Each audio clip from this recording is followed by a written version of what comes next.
Il y a encore 100 ans, le cheval n'était qu'un moyen de locomotion.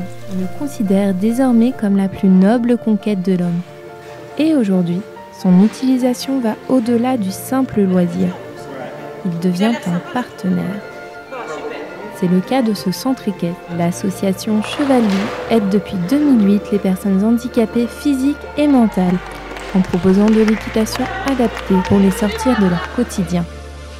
La présentation de l'environnement. On a souvent affaire à des personnes qui sont dans un milieu très protégé, très fermé et avec beaucoup de rituels. Donc sortir de l'établissement, c'est déjà un événement important. Ils arrivent dans un nouveau lieu avec des animaux tous aussi impressionnants les uns que les autres. On ne peut se contenter que de l'observation dans un premier temps pour quelqu'un qui va avoir de l'appréhension. Et puis ensuite, petit à petit, on découvre l'animal, on apprend à se présenter à lui, à le toucher, à tourner autour. Si j'ai affaire à des personnes qui vont avoir beaucoup d'appréhension, je vais prendre des animaux plus petits.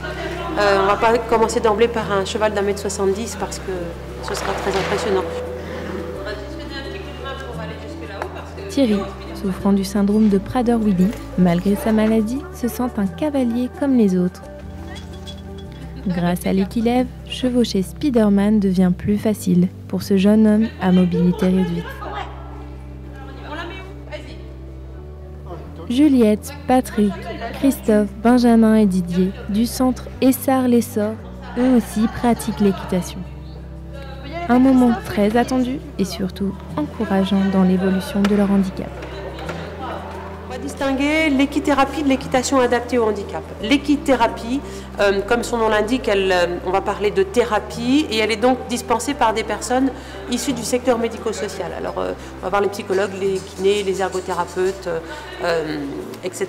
Alors que l'équitation adaptée au handicap, elle sera dispensée par nous-mêmes qui sommes des professionnels de l'équitation mais qui n'avons pas de compétences médicales. Enfants, adolescents, adultes, ils ont tous des pathologies différentes. Chacun a ses propres difficultés et s'adapte à des activités qui leur conviennent le mieux. Durant chaque séance en contact avec l'animal, les notions de plaisir et de travail se confondent, de quoi permettre d'apaiser et de distraire également les deux complices. On assiste systématiquement à un apaisement, à l'avènement d'une grande sérénité. Allez, au bout de 10 minutes, un quart d'heure à côté des poneys ou sur le poney, tout à coup, pof, tout se lâche, le visage se détend, les cris disparaissent et on a un apaisement total. Ça, c'est grâce à eux. Comme de nombreuses associations, Cheval-Vie se bat pour que ce moyen de bien-être, de persévérance et d'affection avec les animaux devienne un rituel dans la vie d'un handicapé.